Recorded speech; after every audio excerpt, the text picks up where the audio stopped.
monetizing a channel was much simpler, much more lucrative. The algorithm, whatever, was just more YouTuber friendly. It's always changing. You have to constantly be watching out for that. So you're going to make $1 million. I want to bust that myth. Yeah.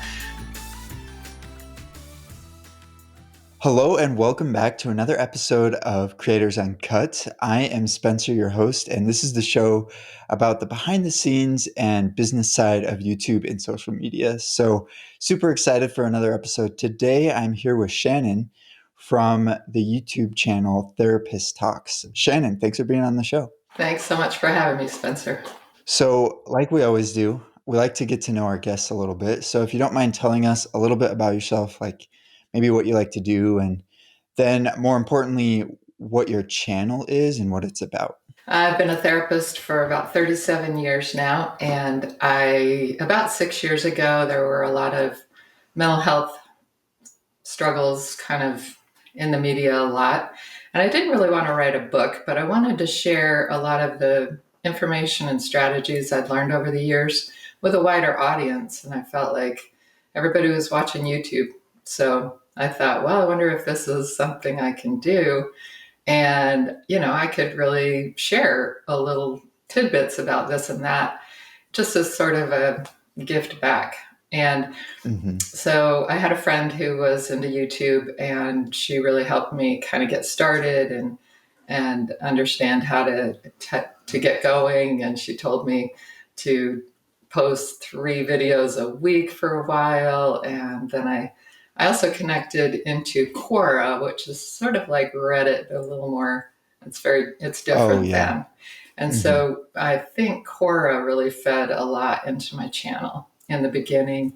And that really helped me get within 10 months up to 1,000 subscribers, which then clicked me into being able to monetize. So that was cool. And in that year, 6 years ago, monetizing a channel was much simpler, much more lucrative, and the algorithm, whatever, was just more YouTuber friendly, I would say. So I was thinking, oh, cool, I can actually make some money at this too, which wasn't my original intention, but it was nice. So that was really neat. And then a few years in, within that year, I had recognized that the biggest need was for relationship struggles that people were having all around the world. And they were reaching out to me, making comments on the channel and on Quora, and really hungry for information about toxic relationships, in particular narcissistic relationships and abuse and trauma. And so I started to kind of focus on that. I actually rebranded a little bit a year ago, and now I call it Therapist Talks, Thrive Beyond Narcissism. And that's really become my focus. Then a few years in, I decided I did have to write that book that I didn't want to write. Oh, yeah. Because these 10-minute snippets, you really can't impart all the information that you want to share with somebody about how to heal from toxic relationships. And I had gathered a lot over the years in sharing that information. I thought, I can put this into a book. It's not that momentous a thing, it's a mountain you have to climb. But so I did that, and I wrote a book called Out of the Fog into the Clear, Journaling to Help You Heal from Toxic Relationships. So I posted that, and then I found out from people that people don't really do book tours anymore. For the most part, they do podcast tours. And I thought, well, that's cool. I don't have to go anywhere. So I started to learn about podcasting. So that was a really neat shift. And I've been doing a lot of podcasts over the last few years. Gotcha. Cool. That's a great story, and kind of how you got started. And a note on a comment you made a little bit earlier about how a few years ago you felt like the YouTube algorithm was more YouTuber friendly. I think, the YouTube algorithm always is evolving. It seems like it's always changing, and you have to like constantly be watching out for that. So, but also Quora, that website is like a question and answer site, right? I feel like I've had some questions about some things and sometimes Quora pops up. Is that kind of how Yeah. it works?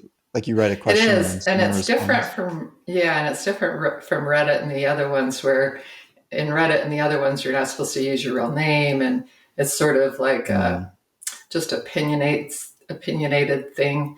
Whereas on hmm. Quora you have to use your real name. Most of the people on there that you're seeking answers from are licensed clinicians of whatever sort. You know, if you're asking a question Mm, that's an orthopedic question, you're going to get answers from an orthopedic surgeon.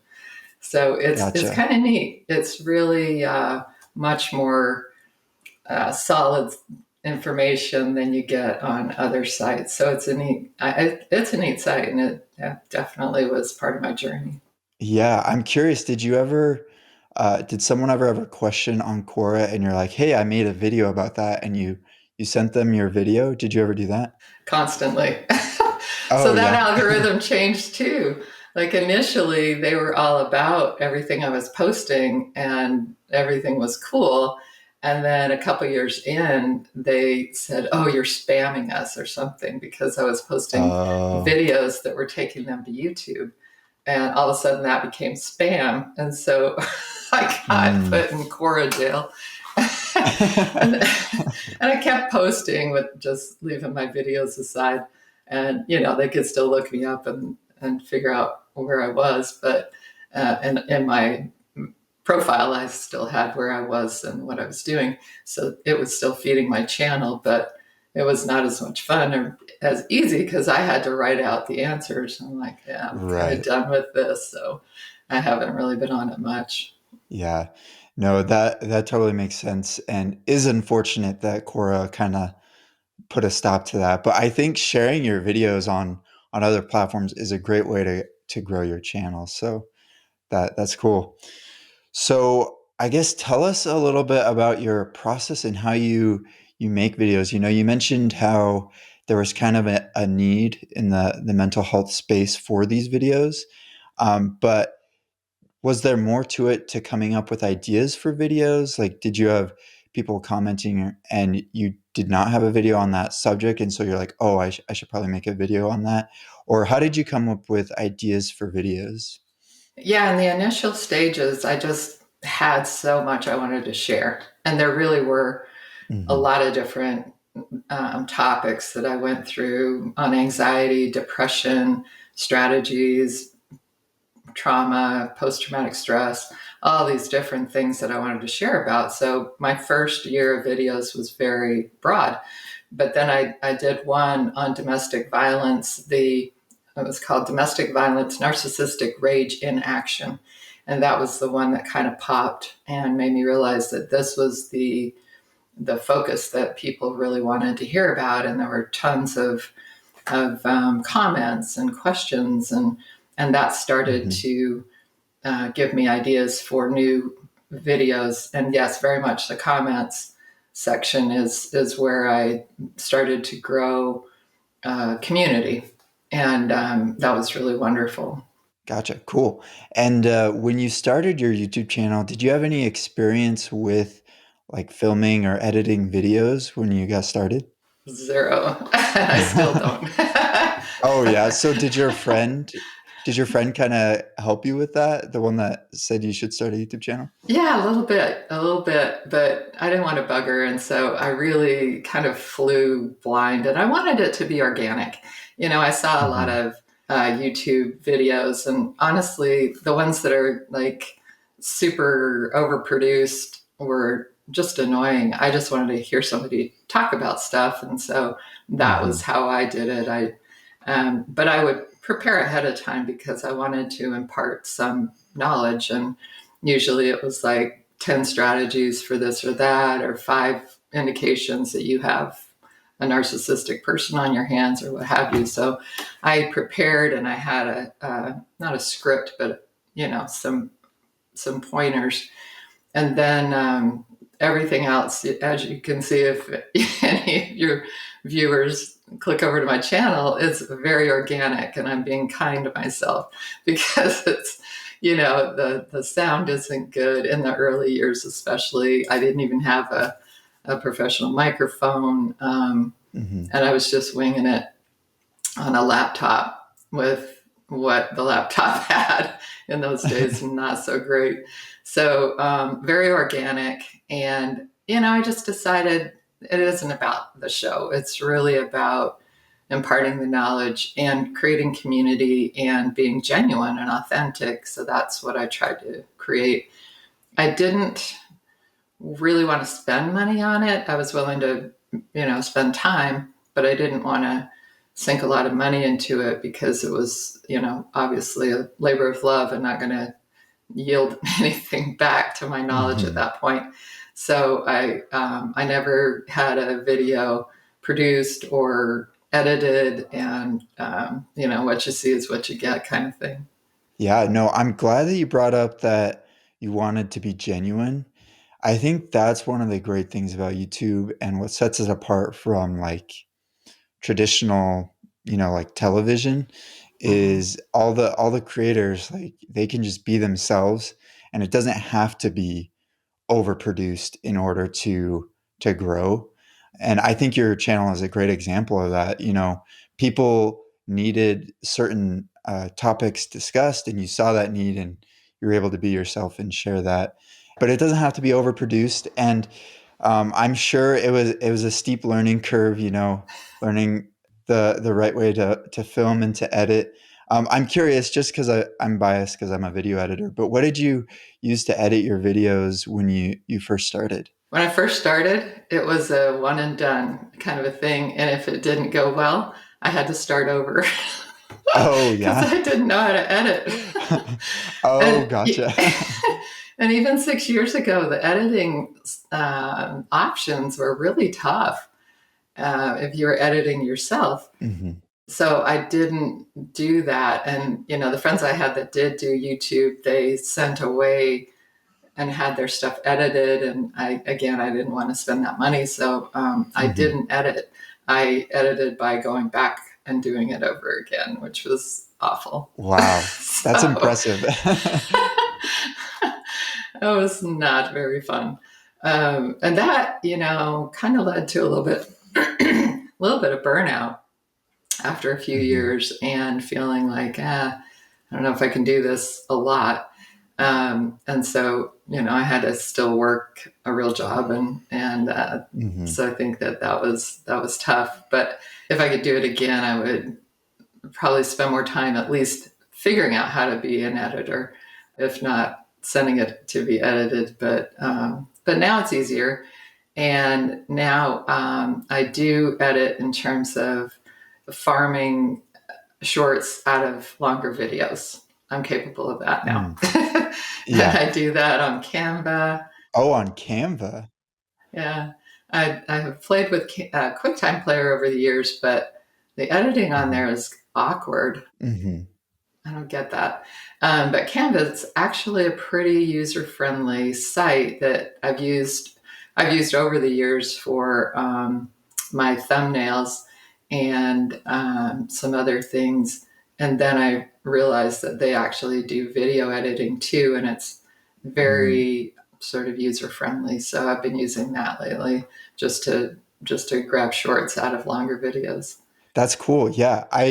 I've used Canva before for like photo stuff, but I didn't know that it had the capability to do video. So that's really cool.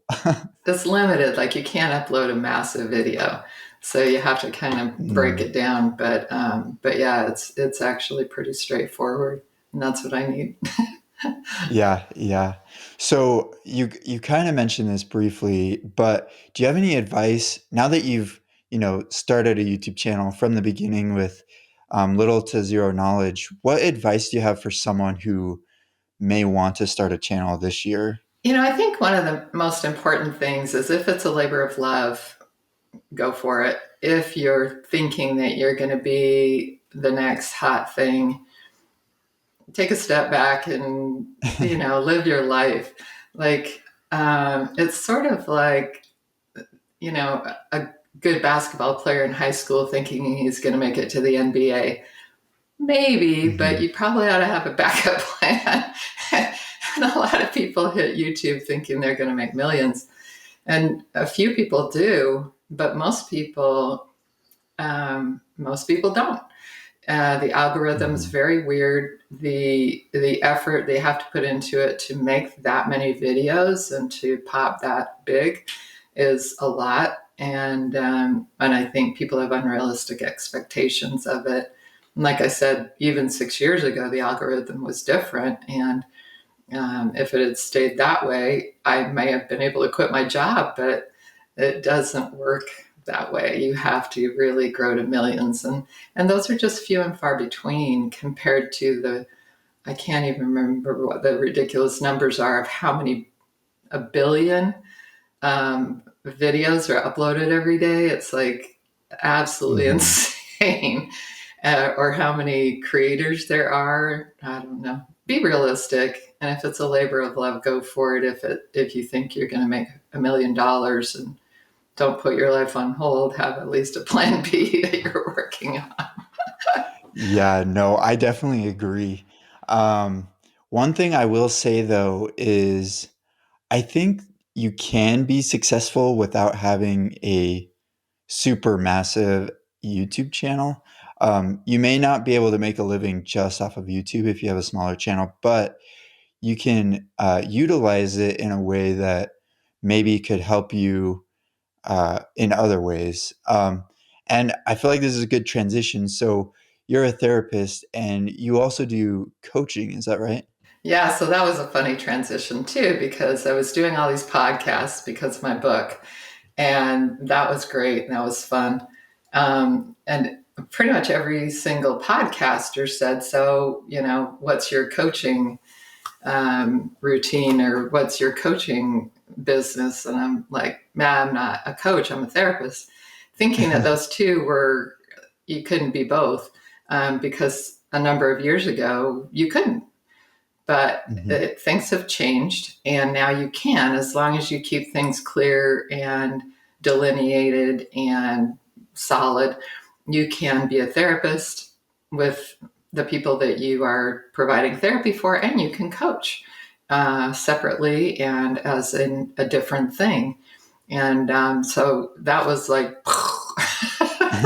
when I realized that. And so the way that you can create income is by monetizing in other ways, And so for me, the YouTube channel has become the feeder for my coaching. And so, coaching, I am a coach for healing from toxic relationships, and I can see anybody in the world. I can do individual or group coaching, and I do, and I have just a wonderful experience doing that personally. It's very fulfilling.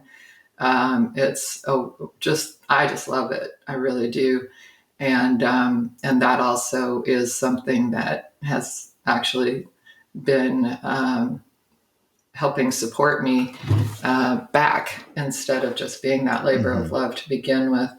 So it feels like a really, really good fit. And that just came about because all these podcast hosts were like, "Why aren't you doing this? That's dumb." Like, I don't Yeah. know.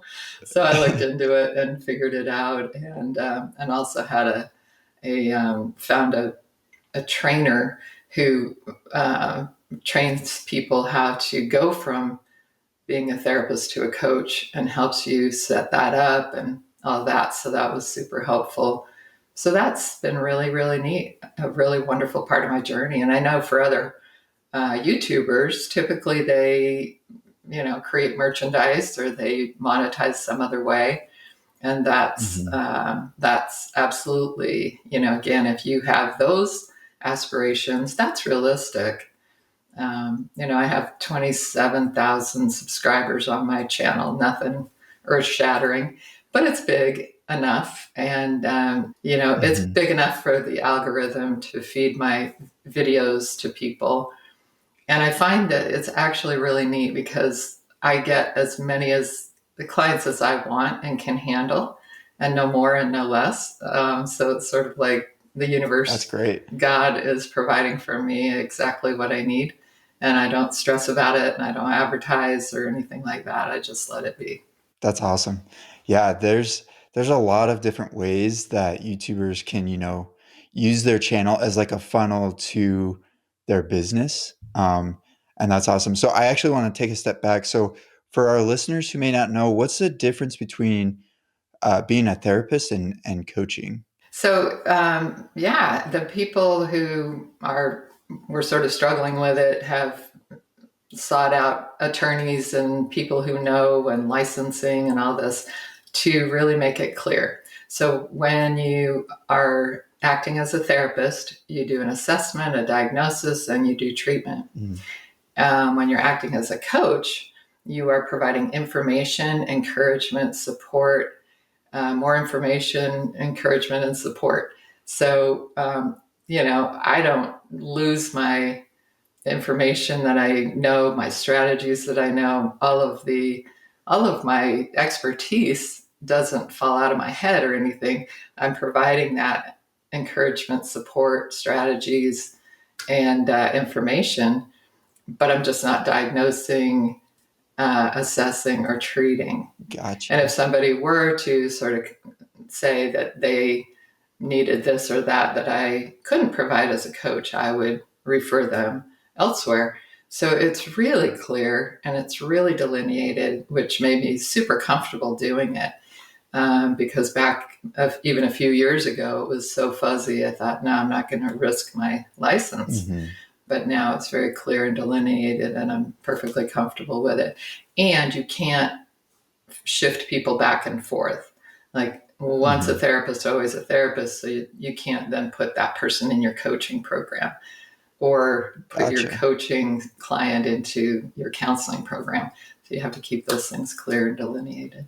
Gotcha. So in your videos, did you ever like put a plug or shout out your coaching or therapist stuff, or did you just make the video about the topic and people just organically reached out to you? I didn't. I did that for my book. I did a couple of shorts for my book. But primarily if somebody resonates with you in a topical video, they look in the description, they find the site, they jump into the site. I don't plug. It feels polluted to me. And I know that's silly because, that's what people do. But just for me, I'm giving the content. If you seek me out, that's great. Hmm.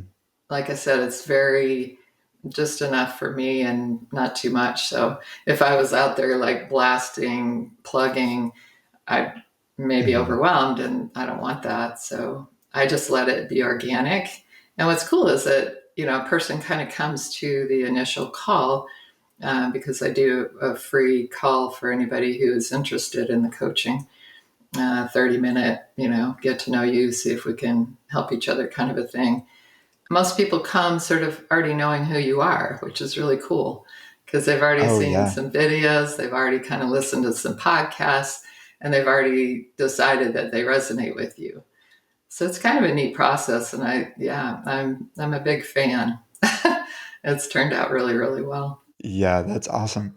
So I'm curious, was there a point in time where like you realized like a light bulb moment where you realized like, hey, this YouTube channel could really, have a positive impact on my business? Like, was it a light bulb moment, or was it kind of like gradually over time, like you realized, oh, this could be beneficial?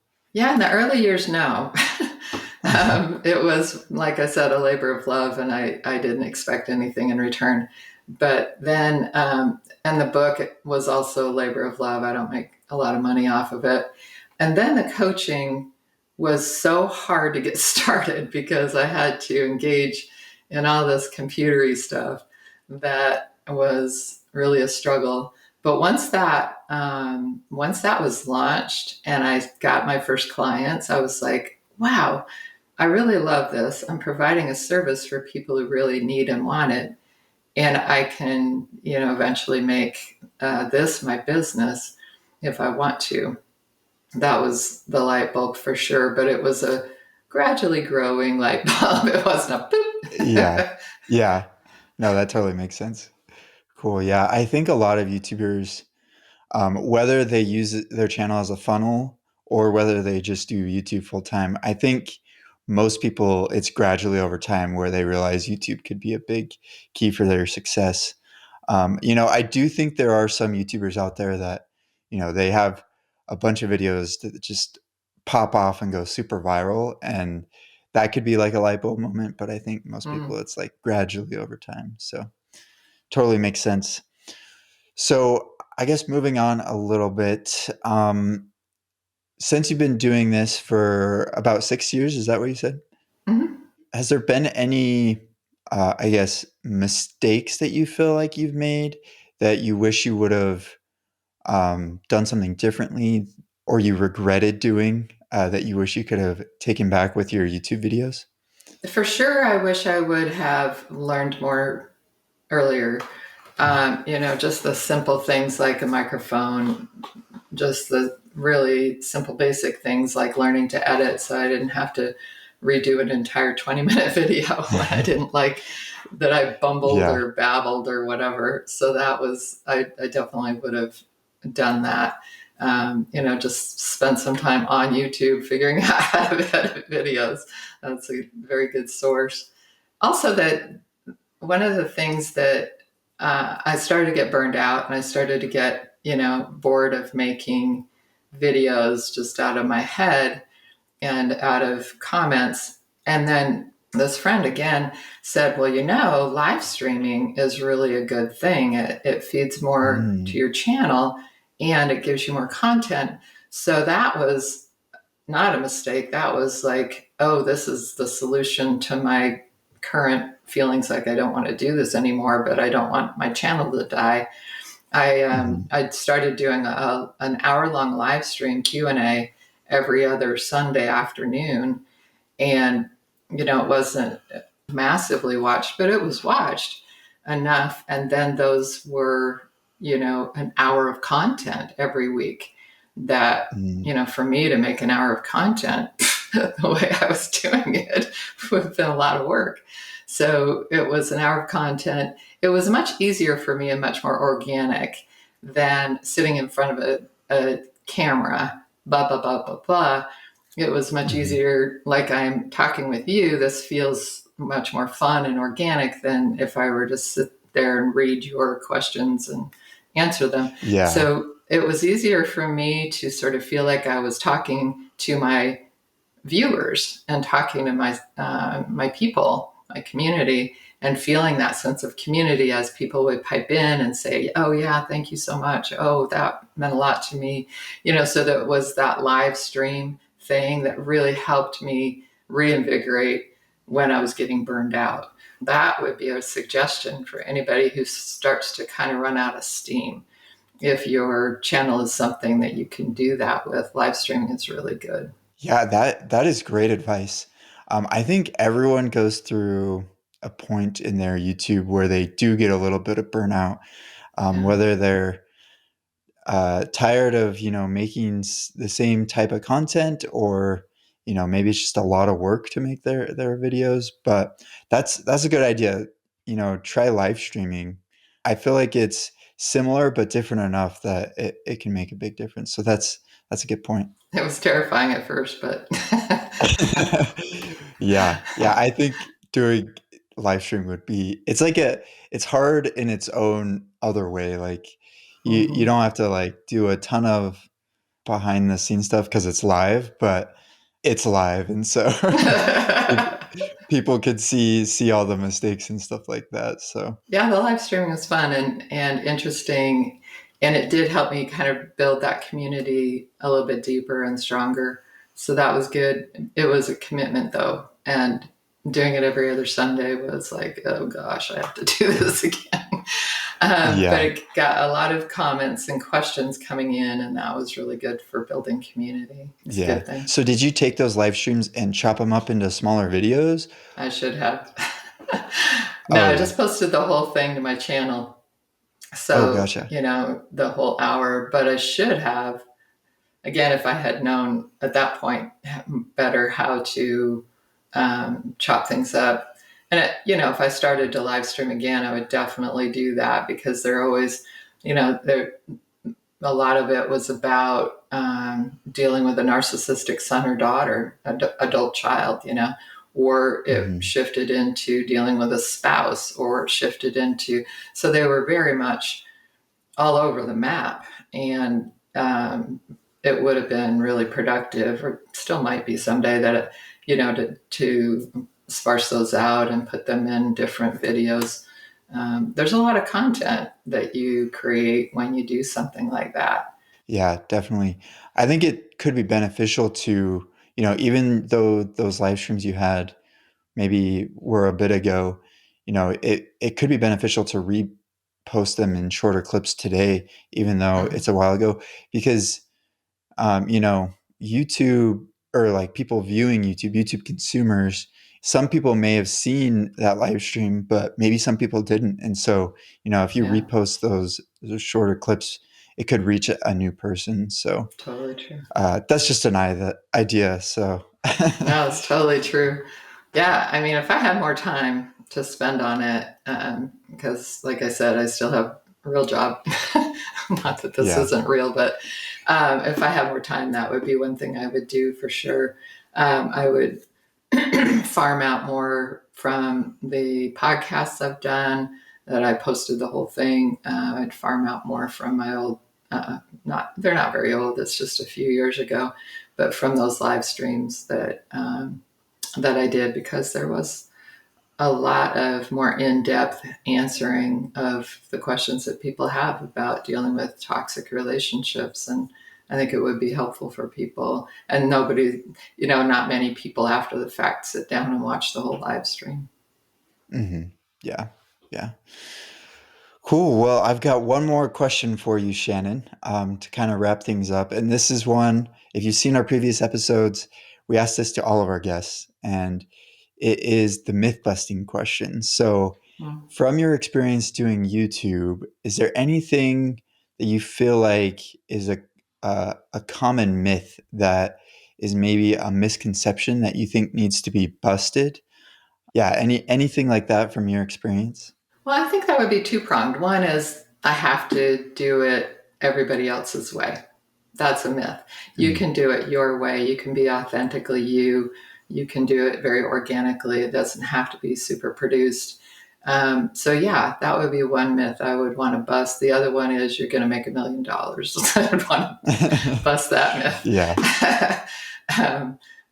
um, but yeah, if it's a labor of love, go for it. Don't hold back because you don't have the technical skills, or you know, think that you don't look good enough on a camera and you have to be, perfect Barbie or whatever. It's YouTube is really people seeking out other people to learn something from.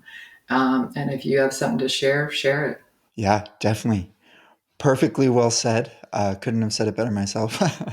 um, and Shannon, thanks for being on the show. Really appreciate it. Thank you so much, Spencer. It's been a blast. So, you have your YouTube channel. Are there any other platforms that, if our viewers wanted to follow you, that they should go to? Primarily YouTube. And I have a site, healfromtoxicrelationships.com/info, if anybody wants to learn more. And yeah, I have a spattering on other things, but mostly YouTube. Gotcha. Cool. Well, thanks again, Shannon. And thanks to our listeners for checking out and watching this episode. Make sure to follow Shannon on her YouTube channel, and check out her website. And if you need help with content creation, make sure to reach out to us at creatorlux.com, and we'll see you in the next episode.